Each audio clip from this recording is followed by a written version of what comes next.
Gonna smash Hoshim. I'm gonna smash everybody. Yeah. Ow!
Мы хотим подчеркнуть, мы никогда не имели прямого контакта с Хамзатом. Хамзат никогда не был вовлечен в разработку.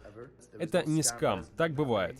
Просто люди купили валюту ранее, а затем продали. Ни мы, ни команда Хамзата не причастны к этому.